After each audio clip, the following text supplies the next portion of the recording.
Kenapa kita sekarang sekacau ini gitu? Saya berani bilang ini sekacau.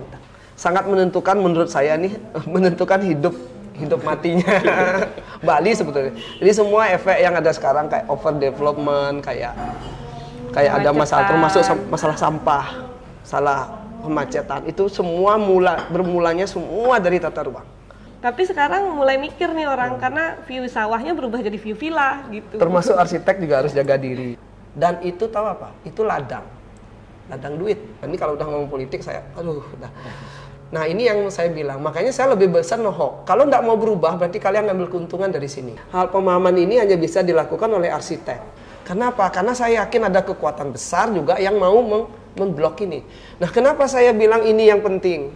Karena sumber dari semua kekacauan itu justru dari sini. Memang banyak orang yang mendapat keuntungan ya, dan dari kekeosan yang terjadi di Bali gitu. Jadi itu disepakati oleh lingkungannya, itu tidak masalah sama sekali.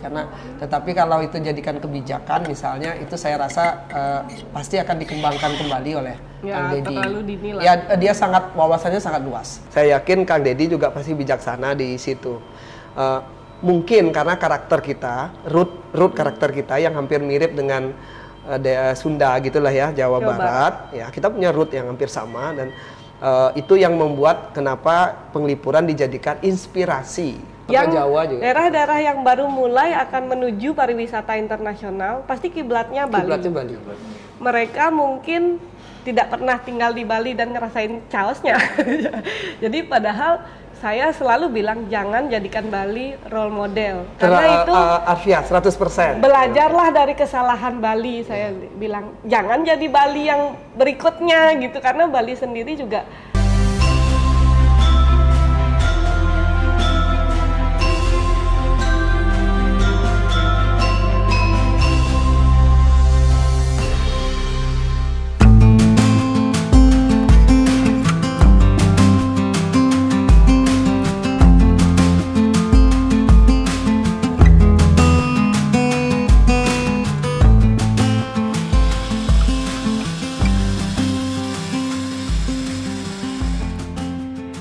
bangunan dan arsitektur yang ada di Bali itu memiliki perubahan-perubahan yang banyak dan signifikan, khususnya di daerah terpencil.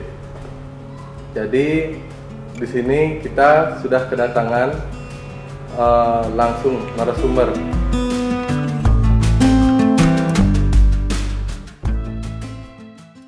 Mungkin yang saya banyak dengar nih, dan saya juga sempat baca bahwasannya Bliklik sama Mbak Dina ini terkenal lah. Gimana itu baca? Ya. Bisa dibilang terkenal, terus namanya juga sudah di Banjar. Internasional. Ya, namanya udah go internasional. Mungkin bisa diceritakan sedikit gimana sih kok bisa jadi partner gitu? Iya. Nggak terlalu hiperbolik tuh go internasional. Dina bisa cerita. Awalnya Simetris itu berdiri 2010, jadi 15 tahun yang lalu ya. Ya masih kelas 3 SMP lah ya, lagi remaja-remajanya. Jadi Bliklik dulu senior saya di Yokasara Arsitek waktu saya kerja praktek, itu 2009. Bliklik kerja sama Pak Yoka. Dan sejak saat kerja praktek itu juga saya statusnya masih mahasiswi waktu itu. Di situ membuat saya jatuh cinta sama arsitektur. Jadi begitu saya lulus, Bliklik juga keluar dari Yokasara setelah 6 tahun kerja sama Pak Yoka, dan akhirnya membentuk konsultan sendiri. Saya juga baru lulus, saya dihubungi sama Bliklik. Tadinya belum partner bisnis, saya masih statusnya karyawannya beliau waktu itu. Karyawan loh. Ya, karena saya masih fresh graduate, baru lulus. Nekat. Jadi tapi kayaknya masih nyari siapa yang bisa dimanfaatin jadi staf pertama tapi siap nggak digaji. Sebenarnya saya orang baru mulai ya, proyek belum tentu ada kan, terus belum ada proyek belum benar-benar ingatnya sama dia kan, karena ulang tahunnya sama gitu. Ya itu juga bikin akrab. Dulu kayak ada surprise di kantor, terus kayak mereka tahu ulang tahun saya udah GR kan, udah seneng. Ternyata yang disurprisein dia. Sama ya. Jadi saya juga ulang tahun. Nah sejak itu jadi akrab dan sepemikiran juga di visi desain ya. Jadi prinsip dasar desain juga kita memang kebetulan sepakat gitu, sepaham walaupun berbeda. Walaupun banyak pendapat juga ya sepaham. bedanya, tapi sepaham lah gitu. Jadi kita bentuk konsultan, akhirnya dari bos dan karyawan menjadi partner bisnis akhirnya di beberapa bulan setelah itu ya.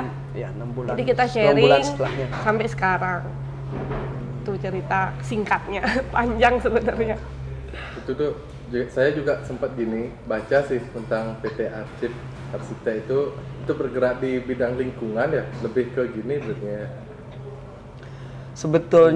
Sebetulnya mungkin ke fokus concern kita yang ke lingkungan. Jadi kita arsitek pasti itu profesional arsitektur aja. Kita hanya desain arsitektur.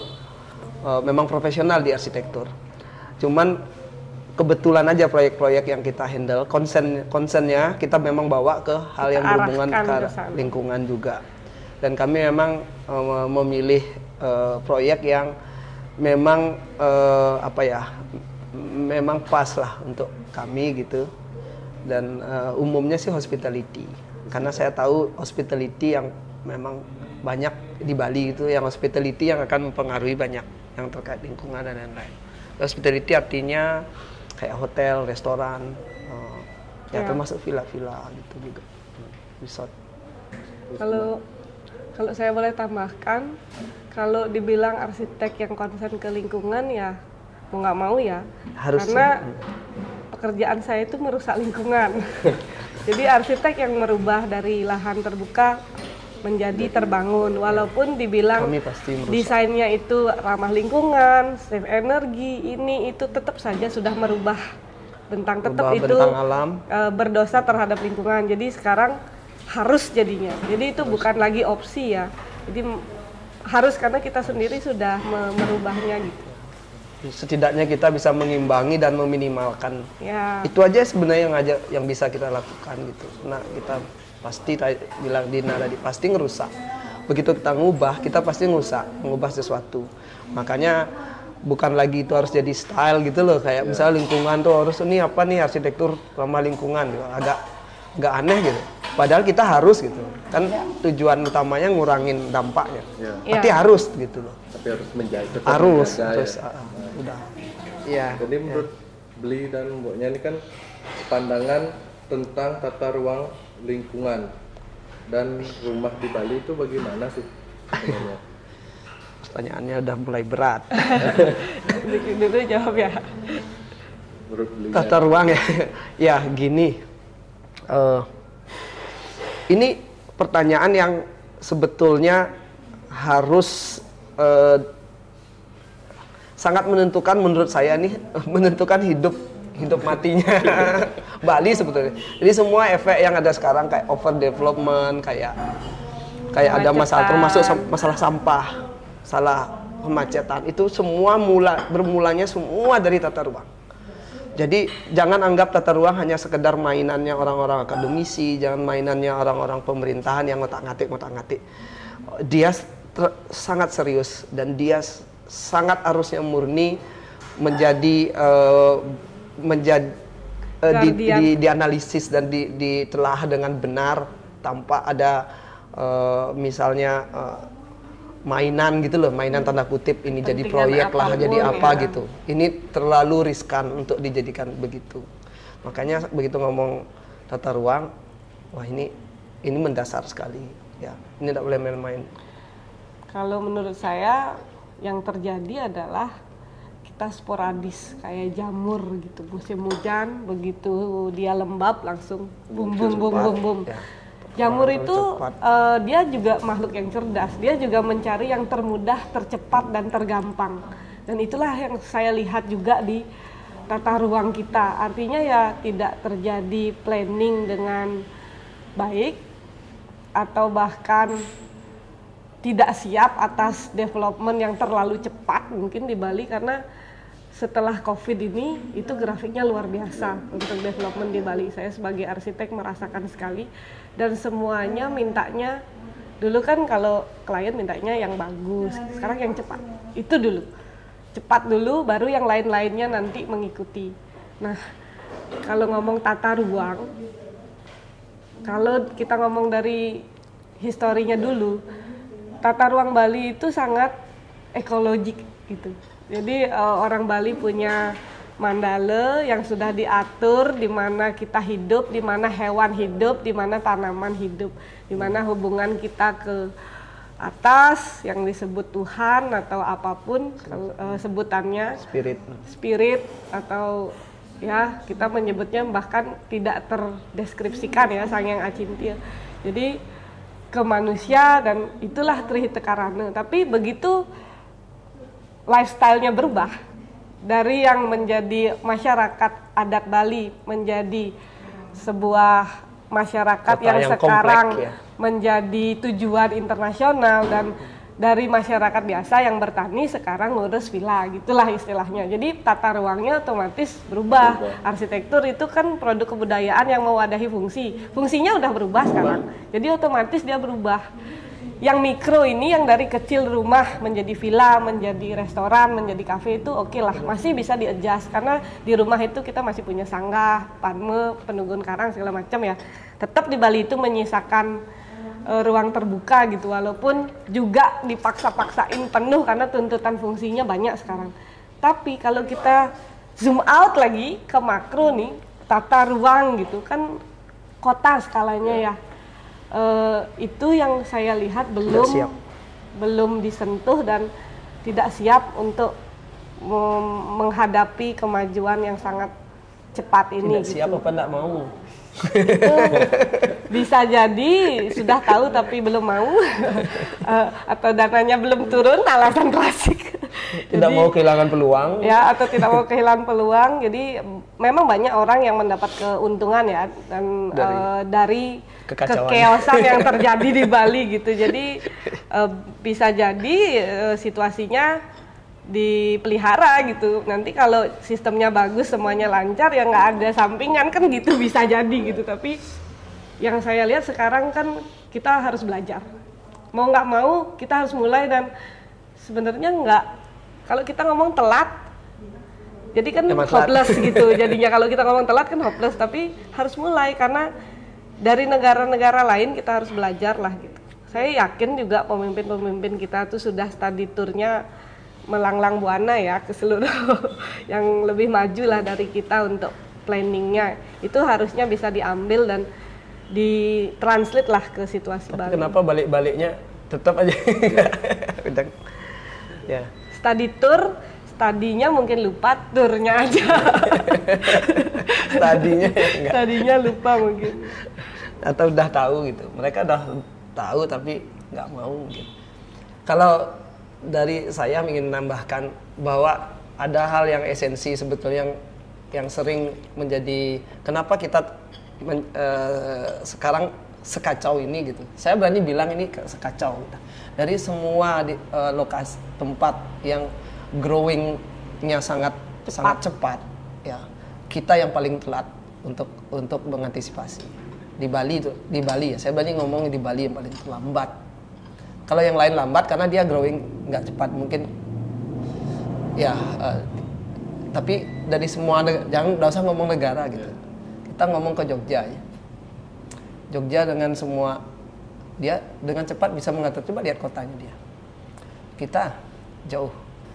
Nah masalahnya adalah kita sebetulnya yang punya aturan lebih awal, mungkin dari daerah lain kita yang paling dulu punya aturan karena kita dibantu oleh zaman waktu transisi dari kolonial ke sekarang itu kita sebenarnya dijaga, saya langsung tanda kutip dijaga oleh pihak-pihak luar karena dia melihat bahwa Bali punya potensi sesuatu, jadi jangan dirusak dan lain-lain gitulah istilahnya. Sampai kemudian kita masuk ke pariwisata dan dari sana kemudian ditelurkan aturan. Jangan salah ya, yang dulu mengantisipasi aturan-aturan untuk menjaga itu bahkan justru ada campur tangan dari orang luar. Ya, orang Bali sendiri ya ada beberapa waktu itu ya. Nah itu ada ininya ya, ada perjalanannya. Nah, akhirnya kita punya. Sayangnya ini peraturan dari zaman dulu sampai sekarang itu masih dipakai. Padahal kehidup ininya seperti Dina bilang, kekomplekannya udah jauh berlipat-lipat. Ya. Sangat-sangat berlipat-lipat. Dan itu kayak arsitektur tradisional Bali aja, yang itu masuk, itu masih bahasanya sangat grey, sangat karet sekali bahasanya. Bayangkan bahasa karet untuk menerjemahkan sesuatu yang sangat dalam gitu. Ya, arsitektur tradisional Bali yang karakter, ya kita style gaya, makanya dibilang langgam arsitektur tradisional Bali. Itu aturannya itu lama, 2005 nomor 5 ya, Pemda nomor 5 2005 gitu, lama sekali. Dan itu sampai sekarang ini, sampai sekarang kami itu di dunia arsitektur, kita kan lagi ngomongin lisensi sekarang, arsitek harus berlisensi, itu tujuannya apa, tahu nggak? Supaya paham betul tentang bagaimana mendesain, membangun, ya termasuk tadi menata di Bali. Tetapi landasannya ini yang udah nggak bisa dipakai. Nah, kita selalu bertengkar di situ, di setiap forum kita selalu pasti selalu ada satu kutub, tapi sebenarnya dua kutub, yang satunya diam karena diam, tapi kita keluar tapi nggak pernah terlaksana. Kenapa? Karena ada setengah kekuatan besar yang memang pingin itu masih tetap ada. Saya mau terus terang aja di sini, ada kekuatan besar, kelompok besar yang memang pingin ini tetap status quo ini tetap dijaga gitu, kecaosan ini tetap dijaga. Sedangkan yang sebagian lagi memang sudah gila dengan situasi ini tidak bisa lagi, ini harus diubah. Peraturan Pemdanya sudah harus dibuat peraturan baru menerjemahkan yang lebih sesuai dengan sekarang. Itu sudah terus. Tapi seolah-olah kita ini besar suaranya, tapi nggak pernah terlaksana. Kenapa? Karena saya yakin ada kekuatan besar juga yang mau memblok ini. Nah, kenapa saya bilang ini yang penting? Karena sumber dari semua kekacauan itu justru dari sini. Contoh misalnya, kita mau menata sesuatu, tetapi kita menyamaratakan semuanya. Peraturan itu global gitu. Memang di setiap di kota dan daerah harus menerjemahkan lagi, dan hanya Denpasar sekarang yang sudah menerjemahkan lebih detail. Itu pun masih belum update kalau menurut saya situasinya sekarang. Nah, bayangkan bahasa yang global dipakai patokan. Kalau mau buat gudang, harus ada arsitektur tradisional Bali. Harus mau buat sesuatu yang tidak mungkin dibuat gaya Bali, karena itu akan jadi aneh. Bahkan itu menurunkan karakter, simbol, taksu dari itu. Malah bisa begitu kan. Nah, ini semua orang udah tahu, semua orang di kita, bahkan di pemerintahan, di PU, di jajaran tata ruang lain tahu itu. Tapi mereka masih memaksakan. Saya nggak tahu, mereka pasti mikir, oh kalian dong yang harus bagaimana mengajukan dan lain-lain. Nah, ini siapa yang jadi kekuatan, kenapa ini terus dijaga kekacauan ini, saya nggak tahu. Nah, gara-gara itu dipaksakan, otomatis seperti disahkan untuk dilanggar, karena memang nggak mungkin dilaksanakan, kan gitu. Akhirnya ada peraturan, tapi sebenarnya kita sama-sama tahu bahwa kita bisa melanggarnya gitu, karena terlalu tidak masuk akal. Contoh misalnya juga sudah saatnya kita melakukan zonasi, zoning. Ini paling penting. Hanya kita yang tidak melakukan zone, hanya kita yang menyamaratakan semuanya daerah itu sama. Misalnya zona di mana ada industri, di mana memang ada pergudangan, di mana memang zona dia harus konservasi sampai 100%, di mana dia konservasi 80%, bagaimana konservasi 60%, menjaga karakter Balinya itu ya, 50%, 40% bisa diatur semua. Contoh di Gajah Mada.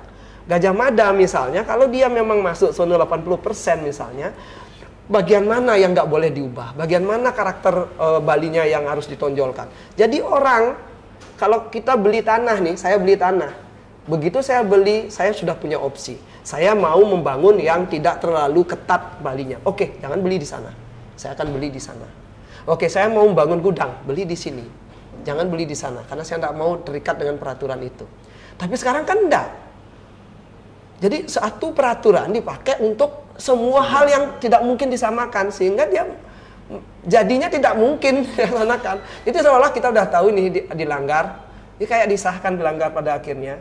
Dan itu tahu apa? Itu ladang duit, gitu. Maksud saya Makanya saya bilang kalau ada yang tersinggung berarti dia ini gitu loh. Tapi kalau tidak tersinggung berarti bagus dia tidak melakukannya kan gitu. Bagi yang tersinggung mungkin melakukannya lah gitu. Kenapa? Karena ini ladang, pasal karet, hal yang berhubungan dengan karet, hal yang berhubungan dengan subjektif selalu akan bisa dimainkan. Kalau aku bilang ini tidak arsitektur tradisional Bali, kamu mau apa gitu? Kan bisa begitu kan petugasnya entah siapa, entah orang-orang, entah ada TABG gitu misalnya. Kita ada TABG gitu ya. Itu. Nah, jadi harus ada zone. Dan ini isunya sudah dikembangkan lama sekali, tapi entah kenapa ini masih belum terlaksana. Jadi pergulatan di kami. Yang kedua adalah kita perlu sistem. Kalau untuk di kota, bahkan bisa sampai ke desa-desa, yaitu tentang dewan kota. Dari dulu usul ini juga mau diinikan. Kenapa perlu ada dewan yang seperti mengkuratorin semua hal yang terjadi di penataan dan lain-lain. Selama ini tahu siapa yang jadi penjaganya? Hanya dari pihak pemerintah. Nah, pihak pemerintah bukan mengecilkan peran pemerintah, itu kan hanya beberapa orang atau mungkin TABG gitu ya, TABG, tapi itu menurut saya tidak cukup untuk menilai sesuatu pantas tidak pantas yang sifatnya subjektif. Dan juga yang sifatnya teknikal yang pasti gitu ya, yang misalnya peraturan standar-standar dan lain-lain. Contoh, di satu desa adat di kota Denpasar membuat misalnya inisiatif sendiri dengan uang sendiri membuat apa namanya di junction misalnya membuat patung gitu ya, buat patung selamat datang di desa ini gitu misalnya, patung dengan macam-macam. Nah, itu uangnya mereka sendiri kan gitu kan. Jadi merasa berhak membuat sesuatu kan. Tapi siapa yang akan mengkritik kalau yang dibuat itu tidak sesuai, tidak pantas, atau akan malah menyebabkan masalah? Harus ada tim. TABG tidak cukup karena TABG hanya sampai di tahap bangunan. Tapi hal-hal sampai signboard ya, sampai hal lain siapa? Pihak pemerintah? Nggak bisa. Jadi ketawa kita kalau misalnya dia akan aturannya dan gitu aja. Tetapi inilah yang saya maksud. Kalau di daerah lain ada namanya dewan kota, dewan apalah gitu ya. Bisa dibentuk namanya terserah apa saja. Ini terdiri dari banyak, dari seniman, arsitek, ahli budaya, bisnis, ahli lalu lintas dan lain-lain lah gitu. Jadi ini dewan. Dari dulu nih sebetulnya diminta. Kalau bisa dewan seperti ini itu sampai di tahap di desa, bahkan di tahap Banjar gitu misalnya, di desa terutama, itu akan bagus sekali gitu. Nah, inilah yang sistemnya yang saya bilang. Kita punya sistem yang bagus memang, tapi celahnya terlalu banyak. Itu maksudnya, celah terlalu banyak. Kita harus buat sistem yang untuk menutup celah-celah, baik korupsi, baik penyalahgunaan wewenang, ya kong kali kong gitu ya. Bahkan nilai-nilai yang karena ada orang yang sok-sok bisa gitu loh, terutama pejabat tuh bisa sok-sok, wah buat aja ini, wah gini kayak gitu. Oke. Terus untuk menyamaratakan nih bangunan di Bali kan sama daerah lain tuh kan biasanya Bali nih sebagai patokan kita, kayak luar negeri kan Bali punya ciri khas sendiri nih. Ya, tentang bangunan itu gimana menurut Mbak Dina atau Bliklit? Di arsitektur itu kita tidak mengenal kata menyamaratakan, itu yang pertama, karena semuanya itu produk budaya. Jadi di mana dia kontekstual sekali, di tempatnya, siapa yang menggunakannya, jadi di mana, siapa, dan apa isinya, itu basic di arsitektur. Jadi sekarang kan banyak tuh yang memindah-mindahkan arsitektur, yang terjadi di selatan lah paling banyak, Canggu, Seminyak. Canggu. Jadi gaya Spanyol gitu ditaruh di situ. International style paling banyak. Ini ngambil tiba-tiba Mediteran gitu. Akhirnya yang terjadi apa? Yang terjadi adalah masalah-masalah arsitektur seperti buildingnya panas karena kita tropis gitu. Jadi karena tidak bisa semerta-merta dipindah gitu. Menyamaratakan, saya sih jelas tidak setuju ya untuk disamaratakan. Menyamaratakan dalam arti apa misalnya arsitektur tradisional karakter yang ada di Badung dengan di Tabanan, di Negara, Karangasem, Buleleng itu disamakan.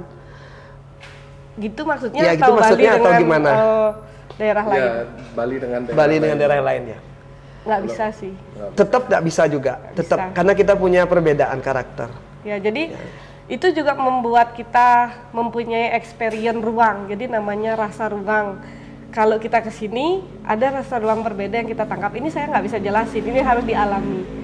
Di ke Bandung lain lagi rasanya, ke Jogja lain rasanya, ke Bali lain rasanya. Jadi kalau semua disamakan, kita nanti menjadi tidak punya Kalau karakter. kalau di Bali misalnya di Denpasar sama di Karangasem. Nggak bisa juga. Tapi sekarang itu terjadi dari pemugaran pura. Dulu pura itu pakai batu setempat.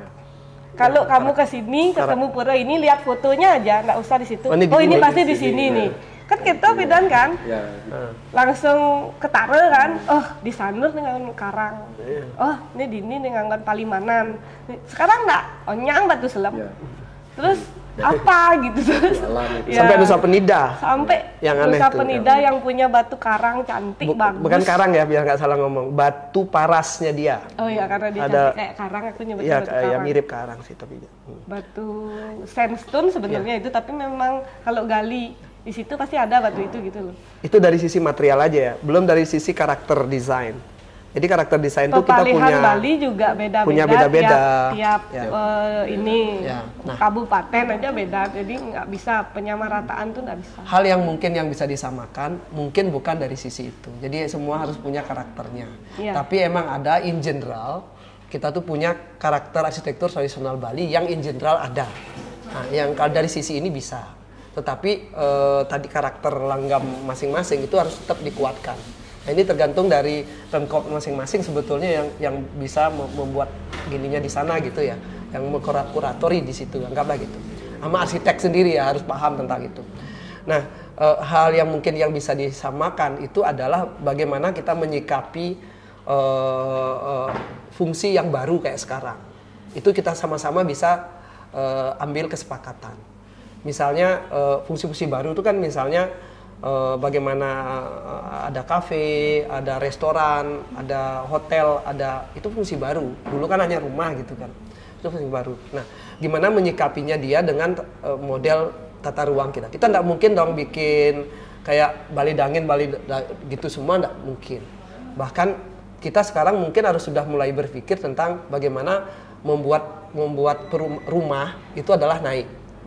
Kita kalau terus berpikir ke samping ya beli ya, habis tanah Bali ini, habis total Di habis. stop kan nggak mungkin. Ya. Sudah stop nggak mungkin.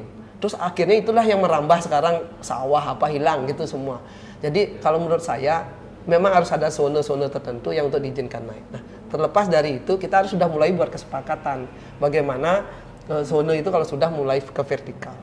Kemudian bagaimana kalau fungsi-fungsi itu sudah mulai berbeda fungsi dari yang sebelumnya. Ya. Itu kita bisa dibuat kesepakatan. Nah, mungkin dari sisi sistem, dari sisi sini itu kita mesti harus sepakat. Contoh misalnya masalah setback jalan ya. Dari setback jalan aja kita bisa buat kesepakatan. Ya. Kalau di tingkat desa misalnya, itu kalau semuanya penuh dipakai warung di depan sekarang di setback desa, karakter itu udah hilang.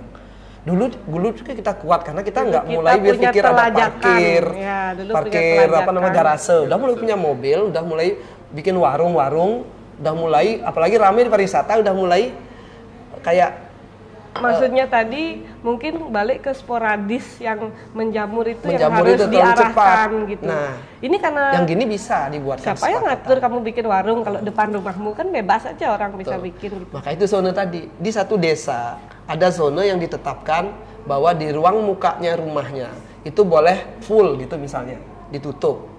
Ada tetap pelajakan, berarti kalau ditutup pelajakan nggak ada itu artinya karena kita akan jadi ruang komersial atau dibuat hanya 80% atau 70%.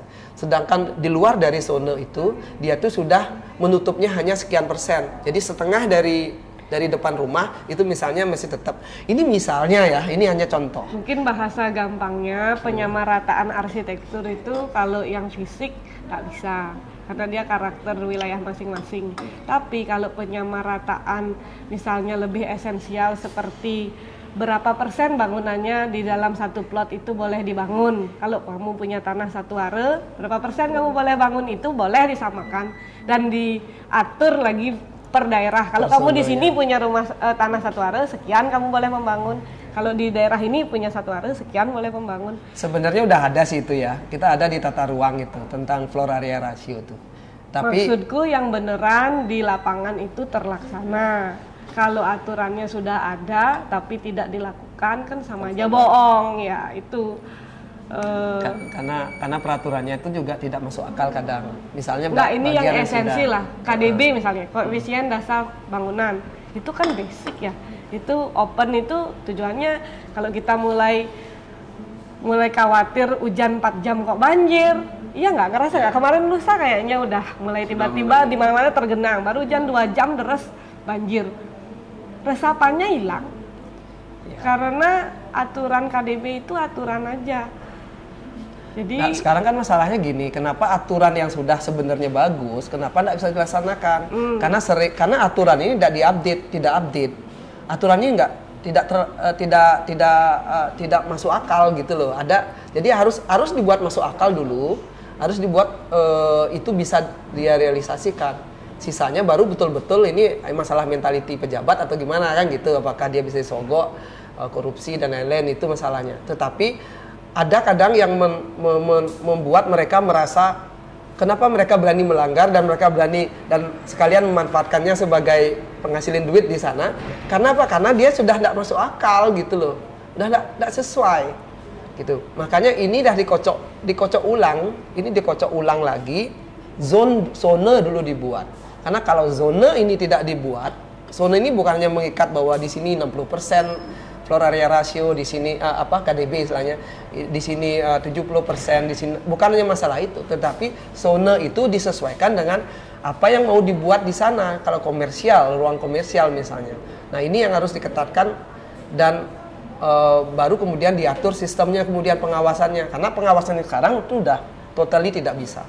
Makanya tadi saya ada usul-usul yang kayak tadi, apakah harus ada dewan kota? Karena suaranya kan lebih besar daripada itu masuk di sistem pemerintahan. Mohon maaf, makin banyak kita yang tidak saling terlalu kontrol itu percaya makin sama bagus sistem gitu. Pemerintahan ya. Kita ya oke, aku coba untuk percaya, tapi sejauh ini belum ada alasan untuk percaya. Salahnya gitu. Tadi kan Mbak Dina bilang setiap daerah tuh punya ciri khasnya masing-masing ya. Terus kemarin kan yang sempat isu yang beredar kemarin kan bahwasannya bukan isu sih, memang kenyataannya bahwa Gubernur Jawa Barat itu datang ke Kang Deddy. Ya, Pak Deddy Mulyadi itu datang ke Penglipuran. Kemudian datang ke Penglipuran ya, yang saya lihat juga bahwasannya itu di rumahnya Kang Deddy di Jawa Barat itu ya. Itu tuh kan pakai arsitektur Bali tuh. Menurut beli klik itu gimana tuh? Gini, saya tak tahu ini apakah akan diterapkan Kang Deddy di lingkungan dia saja atau itu diterapkan di Jawa Barat atau akan menyentuh semuanya. Saya yakin Kang Deddy juga pasti bijaksana di situ. Mungkin karena karakter kita, root karakter kita yang hampir mirip dengan Sunda gitulah ya, Jawa Barat. Ya, kita punya root yang hampir sama dan itu yang membuat kenapa Penglipuran dijadikan inspirasi untuk model penataannya misalnya.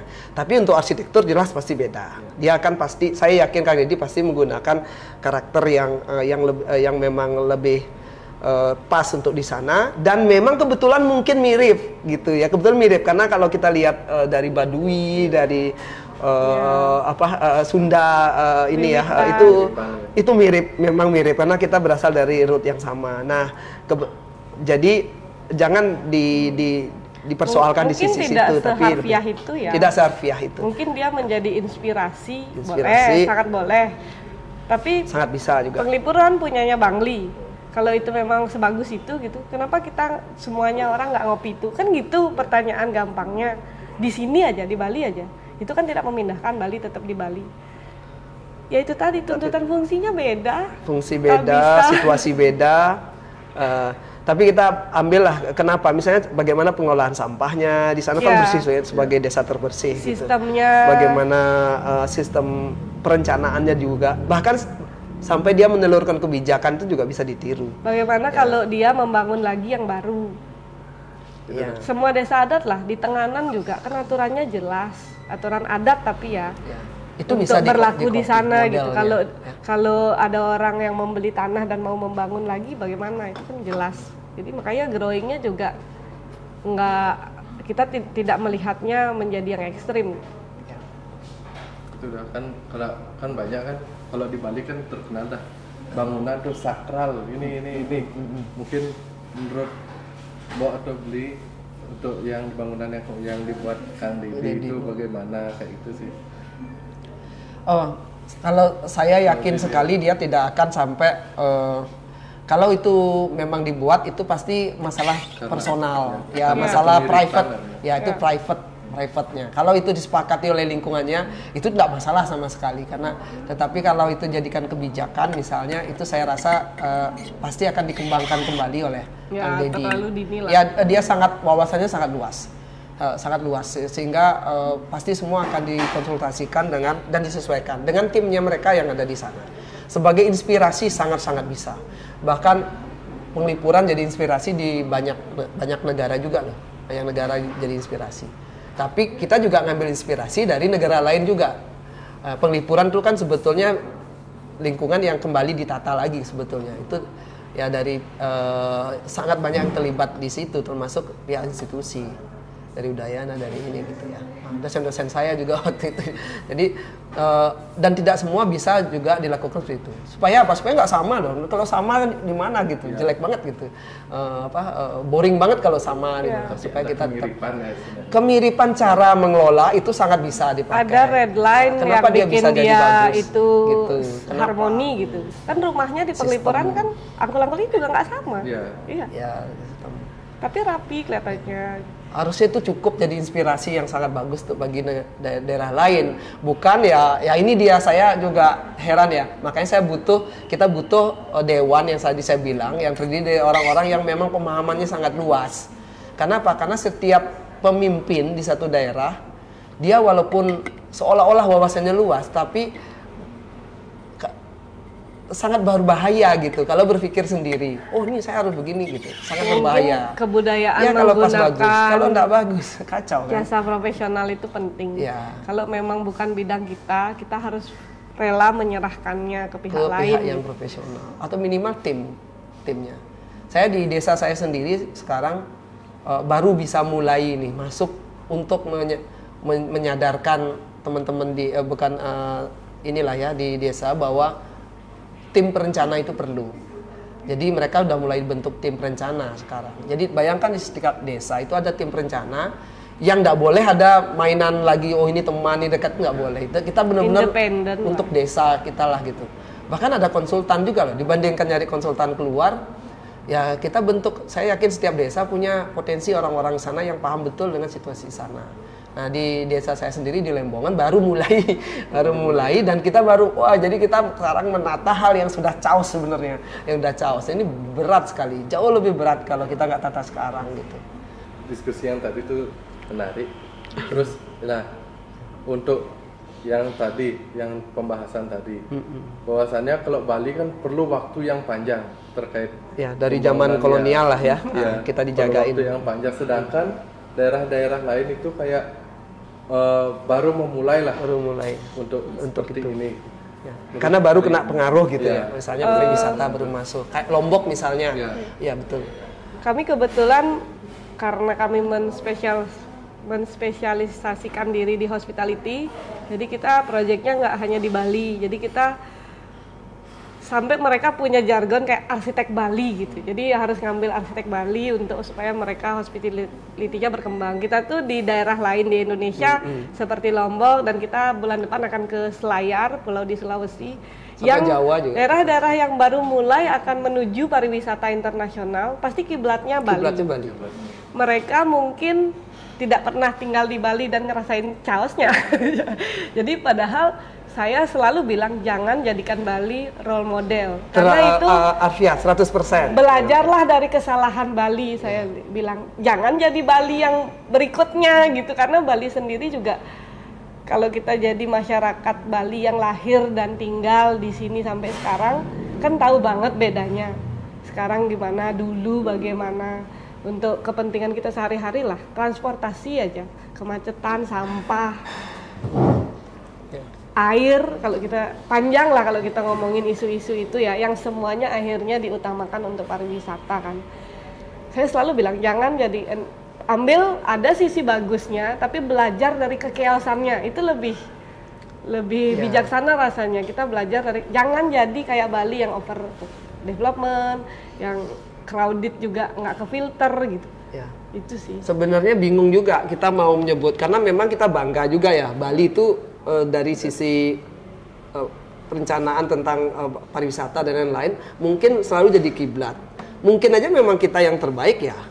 Tetapi jangan lupa bahwa kita juga menyisakan masalah yang harusnya tidak lagi ditiru oleh orang lain gitu. Harusnya daerah lain itu mendapatkan keuntungan sekarang. Karena ya, belajar karena dia dari bisa mempelajari Bali, kesalahan kita, sehingga dia bisa mengambil yang terbaiknya aja. Nah, jadi itu yang harusnya maksudnya dilakukan, yang karena kami memang jadi saksi ya. Begitu kami ke Lombok, kami bahkan yang memaksakan mereka untuk mencari inspirasi dari setempat. Mereka memaksa kami untuk mendesain seperti kami di Bali. Itu di Jakarta atau apa. Nah, tapi memang ada beberapa, kalau di Jakarta ya, mungkin dia boring dengan Jakarta. Saya nggak mungkin juga mencari arsitektur tradisionalnya Betawi dan lainnya juga udah nggak mungkin. Ya, saya bawa Bali ke sana. Di luar negeri bisa bawa Bali, itu sekalian juga misi kita. Tetapi kalau dia udah ngomongin masalah ini yang akan pengaruh terhadap dunia pariwisata mereka, maka saya biasanya akan memaksa mereka untuk jangan ngambil ini. Kalau ngomong Arfiah visual secara arsitektur ya, visualnya misalnya, saya nggak akan mau. Saya akan ambil spiritnya aja, bagaimana konsep-konsep tropis itu dipakai. Karena mereka tidak paham tuh, kalau di daerah lain tidak paham kadang. Padahal mereka punya mereka tuh sebenarnya basic. Tapi mereka paham. Nah, saya biasanya begitu. Di Jogja aja, saya masuk di fungsi yang sangat modern, tapi saya bisa memasukkan bagaimana karakter Jogja di sana dengan bentuk yang sudah berbeda sebenarnya, tapi saya ambil karakternya. Ya, jadi hal pemahaman ini hanya bisa dilakukan oleh arsitek. Kalau yang lain maka dia akan sangat arfiah atau apa. Nah, ini yang saya sampaikan, bisa saja hal-hal yang baik di Bali dipakai beberapa peraturannya, tapi ingat bahwa Bali juga sudah mengalami kekacauan dan mereka harus tahu bahwa ada yang harus diupdate. Mungkin juga yang terdengar gaungnya hanya kesuksesannya, terutama material ya.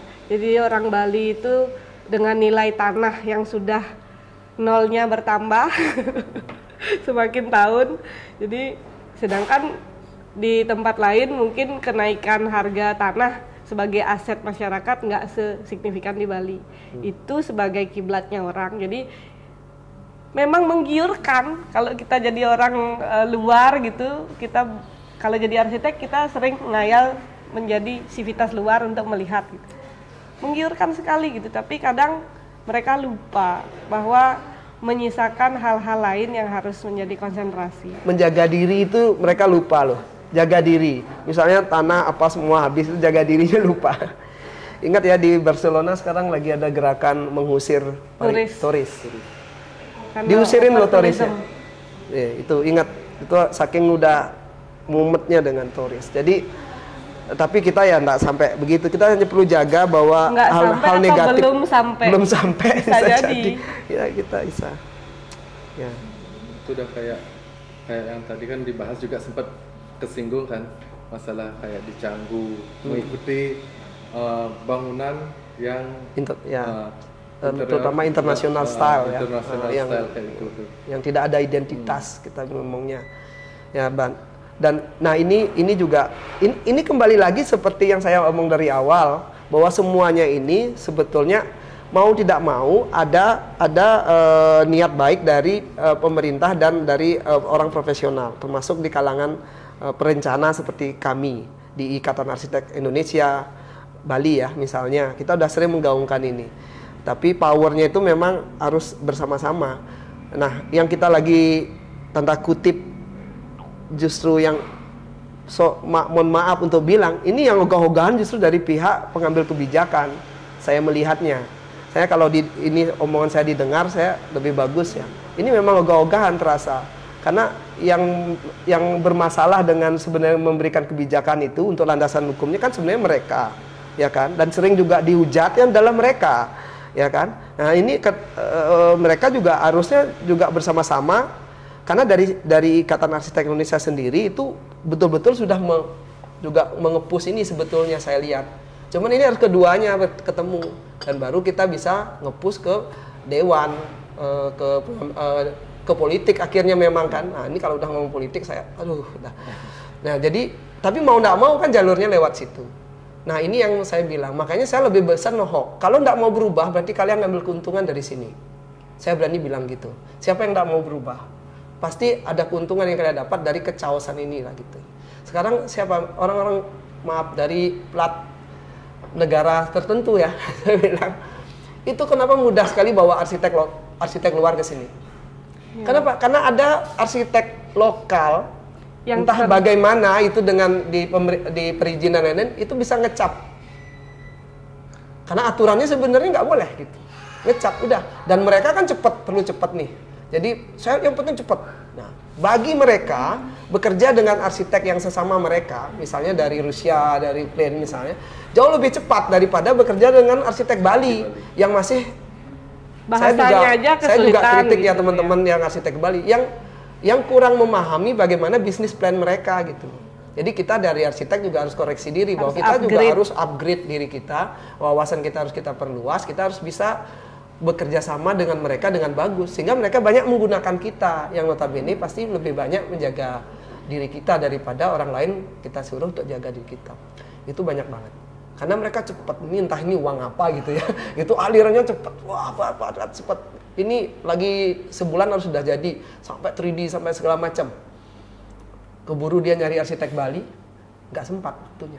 Sehingga ya shortcutnya di gitu. Saya punya arsitek yang cepat bekerja, kemudian saya ambil arsitek untuk ngecap aja, untuk tanda tangan saja. Itu yang terjadi. Itu yang terjadi ya, saya bilang itu terjadi banget. Jadi praktek ini hanya bisa kita hilangkan kalau sistem itu bahkan sampai peraturan kita rubah. Untuk himbauan kondisi lingkungan. Mbak Dina, sorry. Mbak Dina, untuk kondisi lingkungan yang terjadi kalau menurut Mbak Dina di daerah tertentu kayak pembangunan kayak gitu, entah itu di lahan hijau kayak di Canggu kan sebelumnya kan itu kalau dilihat dari citra satelit dulu kalau dilihat dari sebelumnya tahun sebelumnya itu kan masih kayak sawah, pantai kayak gitu. Itu kan sekarang udah mulai kayak udah baru masuk Canggu bangunan, villa, hotel kayak gitu. Itu terjadi semuanya, kita nggak bisa nyalahin investor ya, itu yang pertama. Iya. Mereka selalu benar, mereka menggunakan prinsip ekonomi gitu. Tapi kan siapa yang akhirnya memberikan menjadi approval ya, atau mengizinkan itu terjadi? Ya orang Bali sendiri. Itu sedihnya mengatakan itu tuh. Iya. Iya loh, kita sendiri yang merusak. Karena kita juga ini berhasil membuat villa bisa sewain 300 juta per tahun, 2 kamar, 2 are aja. Sedangkan dia masih nyawah gitu. Sawahnya dia kena jalur hijau, dia iri sama depannya yang tidak jalur hijau. Dia kepingin sawahnya dia yang jalur hijau, jadi sebenarnya orang Bali sendiri juga berperan. Dia sewakan dan dia bilang aturannya bisa diatur. Dia juga nggak salah orang Balinya tuh, dia nggak dapat apa-apa. Ini terjadi juga kesenjangan sosialnya karena kita tidak ada subsidi. Sistem kita tuh beda banget sama di negara maju yang menjaga sekali zona hijaunya. Jadi zona hijau itu punya negara. Kalau punya pribadi menjadi zona hijau, itu mendapat insentif dari negara supaya tetap dia jadi zona hijau. Sedangkan di sini kalau kita punya tanah zona hijau, kan nggak bisa ngasilin misalnya dibanding dengan yang punya tanah zona pariwisata. Kan iri dong. Punya sawah tetap bayar pajak. Iya, pajaknya tetap, hasilnya beda jauh sama yang zona pariwisata. Jadi kesenjangan-kesenjangan ini juga semuanya mendukung untuk berubah menjadi ke arah lebih Untuk buruk. jadi kacau. Itu yang terjadi. Investor ya senang-senang aja. Orang yang paling bagus itu memang di tengah sawah kok. Tapi sekarang mulai mikir nih orang karena view sawahnya berubah jadi view villa gitu. Termasuk arsitek juga harus jaga diri, karena kalau semua arsiteknya Iya aja. jadi apa, jual diri, Jadi sangut. kacau memang. Nah, karena kadang jalur-jalur begini nih arsitek yang lihai malah ikut membantu kayak gitu, arsitek yang membantu. Nah, saya juga menyadari hal itu, saya juga tidak apa ya, dosa saya banyak juga kalau dari awal-awal ya, begitu mengiyakan satu proyek aja, mau proyek itu di tempat yang benar, itu dosa saya sudah banyak. Makanya kadang tuh apalagi opsinya, selain itu kita harus kurangin gitu. Karena nggak mungkin tidak ada profesi arsitek, kalau nggak ada arsitek tambah hancur lagi, dibangun sendiri-sendiri tanpa arsitek, kan gitu. Jadi memang berat gitu loh, makanya saya kayak penebusan dosa saya ya itu dia. Memang harus semaksimal mungkin, harus gitu. Kita bawa, begitu mentok, udah lebih baik saya terpaksa biasanya escape. Saya biasanya keluar. Karena sudah mentok misalnya tidak sepemahaman untuk dari sisi lingkungan, dari sisi tapi hal kan termasuk escape juga, itu gitu. jadi kehilangan proyek ya, kan nggak semua orang bisa kayak gitu. Iya, tidak semua orang punya power bergen tidak semua arsitek juga perencana lah, saya bilang, bukan arsitek aja, tapi semua yang berprofesi sebagai perencana. Ini harus berani ngambil risiko. Ya, karena kalau kita mengikuti maunya investor tuh tidak bisa kita salahkan seperti yang bilang Dina tadi. Dia kan sah hukumnya kan bagi orang yang berekonomi untuk mengambil jalan apapun. Legal gitu. Mengambil jalan apapun gitu. Tadinya tidak legal tapi bisa diatur menjadi secara legal. Hati ya, kita ngomong pilih. secara hati gitu. Janganlah berharap investor punya hati. Kalau punya hati ya syukur gitu. Tapi kan kita harus anggap perannya dia memang di sana ya. Gitu. Jadi harus anggap gitu. Yang punya hati perencana dan pihak pengambil kebijakan. Itu yang harus punya hati. Sama masyarakat sekitar ya, karena jadi kontrol.